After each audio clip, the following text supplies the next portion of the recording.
This is A Better Way Financial, the podcast with financial advisors and father-son team Frank and Frankie Guida. And I'm Heather Branch here with Frank and Frankie talking about ways that you can be working now to better prepare for your financial future. ABetterWayFinancial.com is where you can go to start the conversation about your retirement plan. We also have links posted in the show notes, so you can just click there or again find us at ABetterWayFinancial.com. All right, so I like the idea of looking towards people around you that are doing the things that you want to do or being the people that you want to be. It's like, okay, what's your behavior? What's your pattern? I want to follow that to get to this place.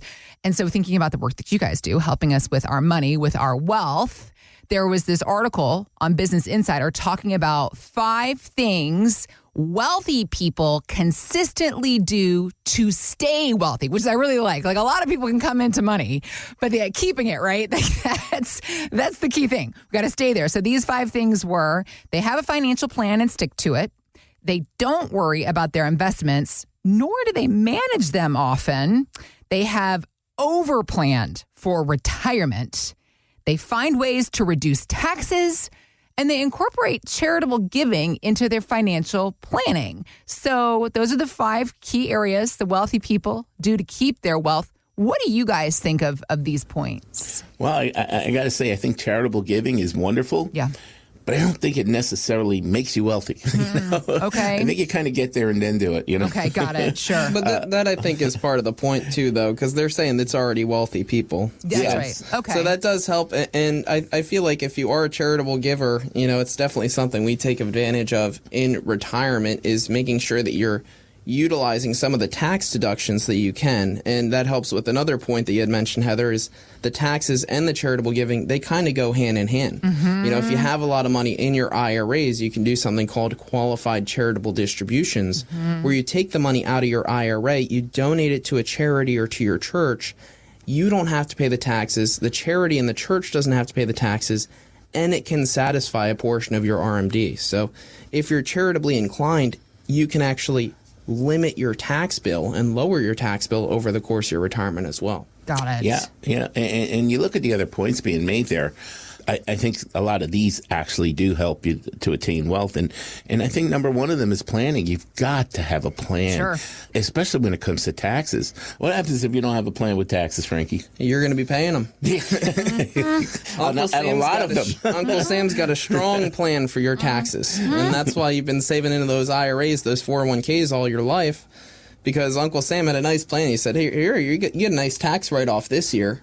But over the course of your retirement, once you hit that required minimum distribution age, you have to start taking that money out, and you got to start paying the piper. Yeah, and most of our clients really feel like they've already paid their fair share, don't they? Yeah, they certainly do, and that's why we work with them to say, all right, well, let's do the planning. Let's see what we can do to minimize that tax bill. We can't completely get rid of it for you, but let's see what we can do so that you're paying the least amount in taxes that you have to. We don't want our clients paying anything more in taxes than they have to, because they know that they've been paying taxes their whole life, and they want to be able to minimize it. They want to be able to see what options they have to reduce their tax burden over the course of their retirement. And we show them lots of different options, but one of the biggest ones is actually the Roth conversions. What we're doing for folks, and a lot of folks still don't realize it, but what we're doing for them is we're pulling back the Wizard of Oz curtain, and we're letting people look into their future.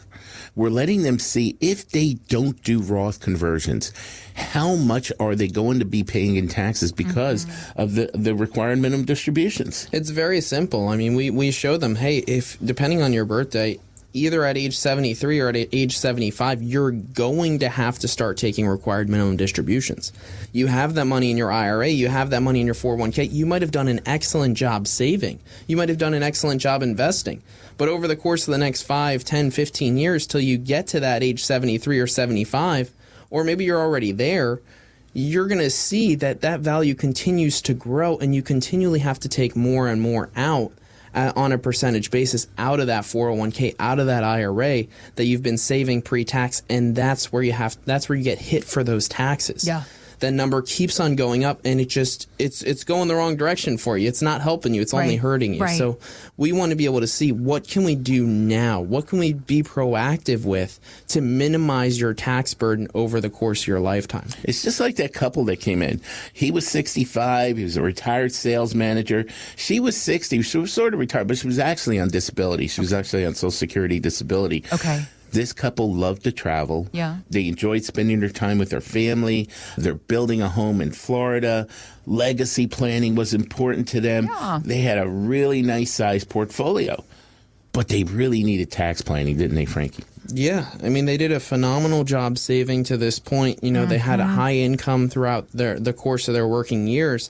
And they were able to amass close to a $5 million portfolio. Wow. So they did a great job. They just wanted to make sure, hey, what can we do proactively? Goes back to so that point. We don't have to. They've got the wealth. They want to keep the wealth, guys. Exactly. Yeah. And that's why it's the perfect question. Is Yeah. they've done the job getting the wealth. It's how do we keep it? Yeah. How do we avoid losing it? Well, one of those big things is tax planning. Yeah. And that's what we looked into them. We showed them. We said, hey, by setting up your portfolio the right way, by utilizing the tax planning strategies that we offer, we're going to be able to show you how to save a projected $2.4 million in taxes over the course of your lifetime. Wow. So they save $5 million. So that's almost half of the money that they save. They're saving in taxes. And it means that they can do more in their retirement. Sure. So if you don't have a tax plan, if your advisor hasn't showed you ways to save money in taxes, and, you know, substantial ways. I mean, this is over $1 million. This is over $2 million in taxes for these folks. That was what the tax planning did. We were able to show them how to save that money in taxes, but that's not all that we did for them. We were able to show them, by setting up their portfolio the right way, what difference it meant to them. We analyzed the risk of their current portfolio. We analyzed the returns of the current portfolio. We rearranged some of the investment furniture so that they could lower some of that risk. The current portfolio they had, it would go down just as far as the market would if the markets crashed like they did in 2008. The markets went down 50%. They would go down right around 50%. When we said, hey, how comfortable would you guys be with riding the roller coaster of the market? They said, well, much. some of it maybe, but I don't want to take that whole ride down. And we said, that's where you're at. Wow. You're taking that whole ride down if that happens again, and when that happens again. Because we've seen this. We've seen this over time where the markets just, it's a cyclical thing. It's not something that just happens once. We've seen it in 2008. We've seen it in 2000, 2001, 2002. There's countless examples of when the market's gone down 20% or more. So it's something we need to be prepared for. It's something that in our retirement, we don't want to take the same kinds of losses that we took in our accumulation years, because now we're going to start to need some of that income out of our portfolio, and we don't want to have to sell low when the markets are going down. So we showed them how to reduce their risk. You know, so now instead of a 50% decline when the markets crashed like 2008, we showed them how to get that down to 20%. So significantly reducing that rate of risk. You'd think, okay, well, if you reduce that risk by more than 50%, well, you're going to really cut down on that return. No. Not so much. I mean, their return was right around 8%, and we're cutting it down to about 7%. Okay. So a 1% change in the return, a 30% change in the risk. Yeah. They were good with that. Yeah, They were very, very happy with it. You know, to them it meant a lot. Especially with them being in the position that they were in. They saved $5 million. They weren't worried about getting a 20% rate of return or getting a ridiculous rate of return. They don't need it, They wanted to protect the money that they had. And that was what was important to them. So we showed them how to be able to do that. Not only protecting it in terms of risk associated with it, but protecting it in terms of taxes.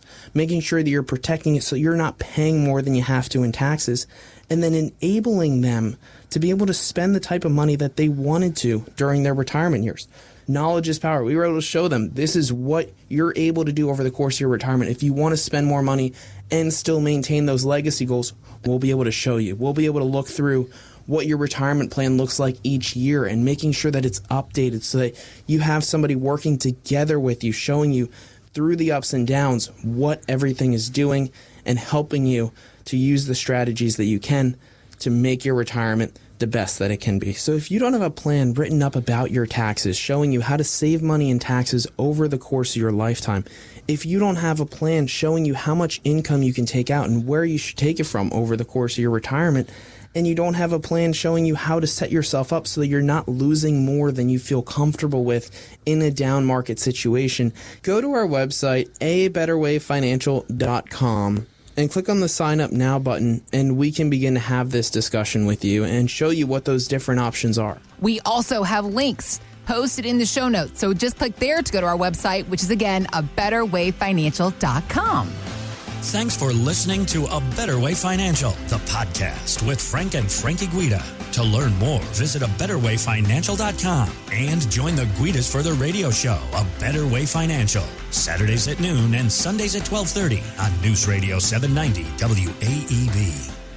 By contacting us, we'll review aspects of your retirement portfolio to include suggestions about how best to utilize estate, tax, and retirement planning strategies and other financial services, or if changing management styles is appropriate for your specific needs and objectives. Exposure to ideas and financial vehicles discussed should not be considered investment advice or recommendations to buy or sell any financial vehicle. Past performance is not a guarantee of future results. Investments can fluctuate and when redeemed may be worth more or less than when originally invested. A Better Way Financial is not affiliated with nor endorsed by the Social Security Administration or any other government agency. Annuity guarantees rely on the financial strength and claims paying ability of the issuing insurance company. Any client experiences discussed during this show are unique to that client, and they are not meant to imply or suggest you will experience the same results. Advisory services offered through A Better Way Financial. Insurance offered through licensed professionals at A Better Way Financial. Pennsylvania Insurance License number 301779.